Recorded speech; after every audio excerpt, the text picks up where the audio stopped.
Kim and Paris ruined my childhood. I used to be their friend, and they would take me to Epstein Island and present me. He got him.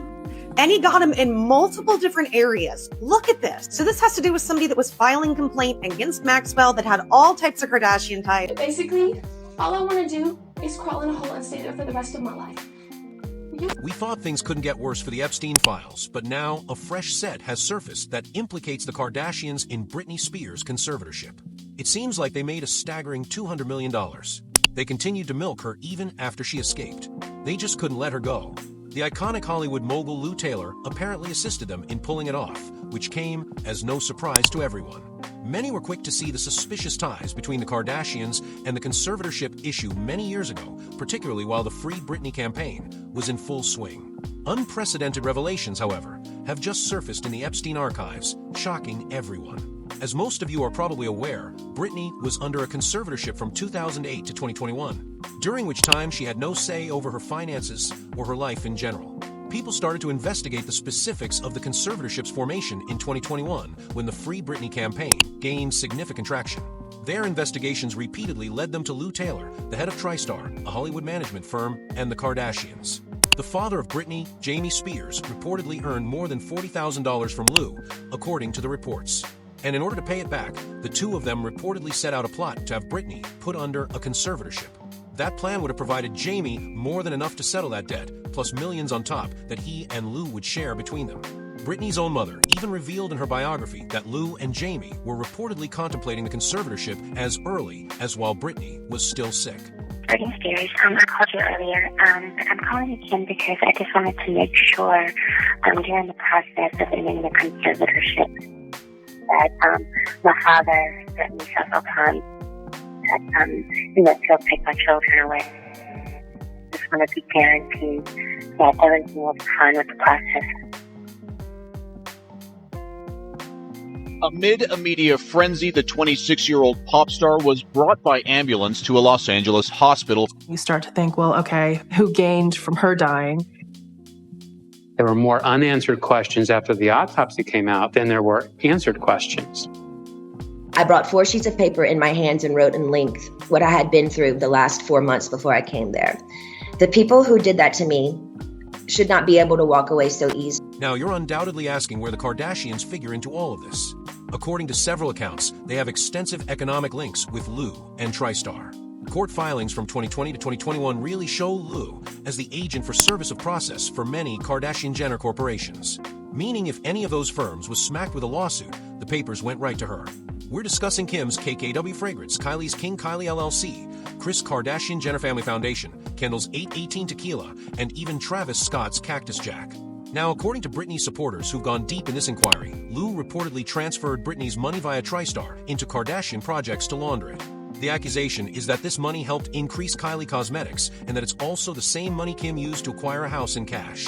Shortly after everything went down, one of the fans conducting the probe carried it even further, stating the Kardashians didn't only supposedly make $200 million off this. They estimated the true figure is about $600 million. Kim was part of the scheme to seize Britney's $600 million. Look into her relationship with Lou Taylor, and they're plotting together to siphon Britney's money. Kim paid cash for a house using Britney's money immediately after all went down.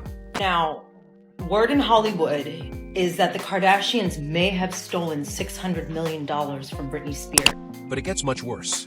The journalist Liz Crokin, the same journalist who reported the murder of Jay-Z's supposed mistress, Kathy White, also weighed in, and this is what she had to say. The Kardashians and Diddy are customers of Lou Taylor's TriStar. Taylor was the creator of Britney Spears' unlawful and fraudulent conservatorship. Kylie Jenner's beauty firm was possibly used to launder Spears' money. And evidently, Britney wasn't the only target either. Word is Lou had her eyes on Lindsay Lohan at some time, too. But Lindsay's dad was nothing like Jamie Spears, so it never went anywhere. Now, here's where everything gets even messier. Even though the Kardashians were openly displaying support for Britney during the Free Britney campaign, a lot of people called out as PR. And honestly, it's hard to disagree with them when you find out Lou was truly a guest at Kris's recent birthday celebration. You're telling me you stand with Britney, yet you're out here praising the lady people are accusing of arranging her entire tragedy. The Kardashians are the closest friends/business partners with the person who placed Britney under her conservatorship. That woman, Lou Taylor, was even recently at Kris's 69th birthday celebration. Britney is going to end up washed up on shore. Now, if y'all Recall, Kris Jenner received some significant flack a while ago when it came out that she had created a church called California Community Church. Apparently, every member, including her kids, was forced to spend $1,000 a month simply to be part of it, and that was only the membership price. On top of that, everyone was required to donate over 10% of their wages to the church. A lot of people have long assumed that the tithing structure was actually simply a tax write-off disguised as a religious payment. But the further people probed, the more it began appearing like there was something else going on completely. It appears that Diddy was also a customer of LSE. And apparently, the church was being utilized as a gateway to accept what looked like charitable payments from Diddy that were really being used to discreetly pay off others. Taylor apparently is paying off, allegedly, some of Diddy's victims from this slush fund through... But here's when things become much more troubling. In the latest Epstein papers that have been published, the Kardashians were named, and to absolutely no one's surprise, it wasn't for the correct reasons. They were cited when a victim lodged a complaint to federal authorities in the Ghislaine Maxwell case. She accused the Kardashians of keeping a tight contact with Ghislaine and Epstein. The complaint says the Kardashian sisters worked with Maxwell to abuse the complainant's name for commercial enterprises and financial purposes, including identity competition connected to children and probable surrogacy arrangements. She also accused them of stealing her money, committing fraud, and reportedly even committing crimes against kids. She added, and I quote, "Khloe and Kendall took a particular interest in my marriage and change of name, and alleges Kim Kardashian was referenced by Lisa Julie, who is Tiger Woods' lover, in relation to identity theft and a $600 million cosmetic firm." They tried to medicate me. I was exhausted. They wrongly diagnosed me. And they when I asked them, how much lithium did you want to put me on exactly? It took them 4 days to answer because they were embarrassed about the amount, right? And I refused to take this, right? You understand that if I had taken the medication, I would not be here, and it would have been, he was deeply troubled. We miss him. We love his music, though. Well, they would have Britney Spears too. I mean, look. They would have Michael Jackson, or worse, yeah. So look at what they did. Look at what they did to Britney. When she went in, she was tired, she was exhausted, she was in a bad way. But 10 years of that medication wrecked her brain. You can see it now. You can see. Honestly, like to sue my family, to be totally honest with you. I also would like to be able to share my story with the world and what they did to me, instead of it being a hush-hush secret to benefit all of them. I want to be able to be heard on what they did to me. By making me keep this in for so long is not good for my heart. I've been so angry and I cry every day. It concerns me. I'm told I'm not allowed to expose the people who did this to me. For my sanity, I need you to the judge to approve me, do an interview where I can be heard on what they did to me. And actually, I have the right to use my voice and take up for myself. My attorney says I can't, it's not good. I can't let the public know anything they did to me. And by not saying anything is saying it's okay. I don't know what I said here. It's not okay. I don't want to interview. I'd much rather just have an open call to you for the press to hear, which I didn't know today. The DOJ maintains they disclosed everything.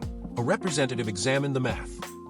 5 million pages are still missing, and the lady sitting on them just been subpoenaed. This week alone featured more jaw-dropping moments than most months put together following the official Epstein files release. This tale still matters in 2026.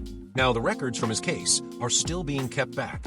Millions of pages, and every time fresh files are disclosed, more powerful names show up, more people start quitting, and more tales come out. Pam Bondi is subpoenaed. Justice has released so far, and the manner in which it did so makes one thing clear: someone or something is being... Let's start with the biggest political news of the week. On March 17th, the House Oversight Committee formally subpoenaed Attorney General Pam Bondi over the manner in which the DOJ has been treating, or more properly, not handling the Epstein files. Her deposition is planned on April 14th, 2026. Write that date down. That is the day that might break this entire thing up. Before that, however, on March 19th, Bondi agreed to speak with the committee behind closed doors voluntarily. She sat down with them, and then the Democrats walked out. Why? Because she wouldn't commit to anything. She wouldn't guarantee to cooperate. She came up and essentially said nothing meaningful. Now, here's the bit that actually matters. The questions the committee is asking her are centered on two key aspects. First, why are 5 million records still not accessible to the public? Second, why are 5 million pages so severely censored that they're essentially unreadable? Unless you assume this is simply a Democrat against Republican issue, it wasn't. 5 Republicans crossed the aisle and sided with Democrats on this subpoena. This was a nonpartisan move that practically never occurs nowadays. So when both sides agree that something is wrong, something is definitely terribly wrong. The figures that don't add up. Okay, so the DOJ has been telling everyone we followed the law. We published 5 million pages. We're in conformity with the Epstein Files Transparency Act. And on the surface, it seems like they performed their job correctly. Producing more than 3 million pages, including more than 2,000 videos and 180,000 images. In total, that means that the department produced approximately 3.5 million pages in compliance with the Act.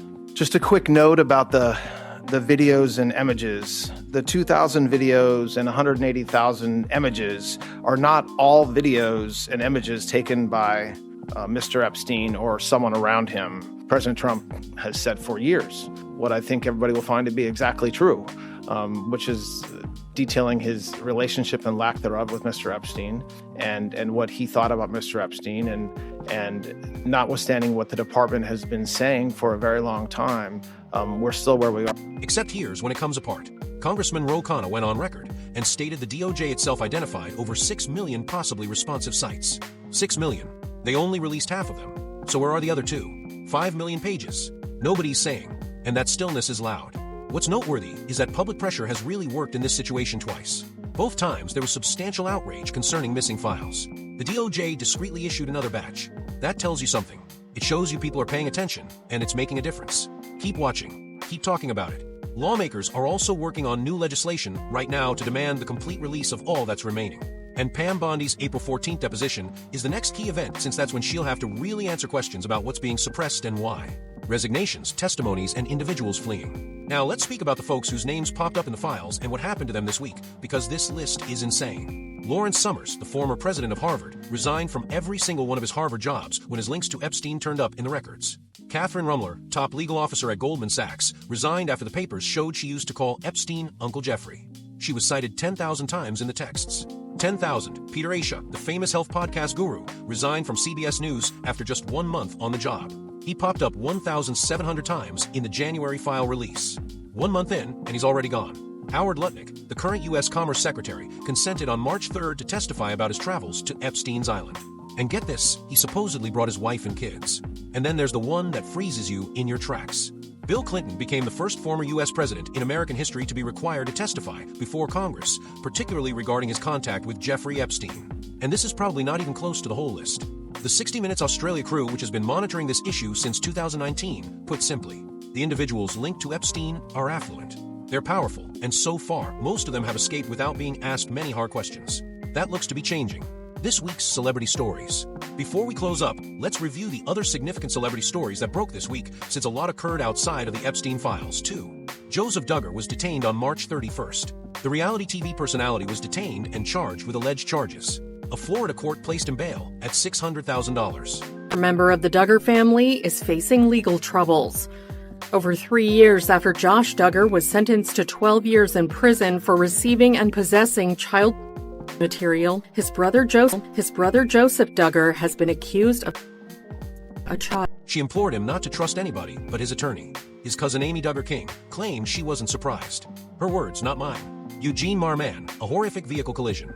If you watch Bob's Burgers, you know Eugene Marman. He's the voice of Gene Belshore.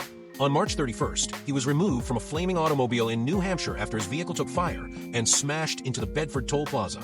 He was locked inside. As of April 2nd, he's still hospitalized. His condition hasn't been verified officially yet. If that name doesn't strike a bell, he's the person who headed the Mueller report, the investigation into Russian intervention in the 2016 election. Before that, he was the FBI director for 12 years.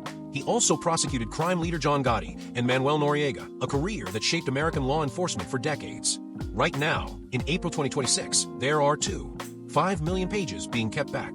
There are individuals in prominent positions who have not responded to what the files say about them, and more is coming. April 14th is the date to watch. That's when Pam Bondi had to sit down and really answer questions. That deposition might alter a lot. Now, I want to know what you think. Who do you believe is the next big star to fall? Drop it in the comments. I read every single one. 16:07 minutes, 7 seconds. And if any names you suggest wind up being accurate next week, I'll give you a shout out.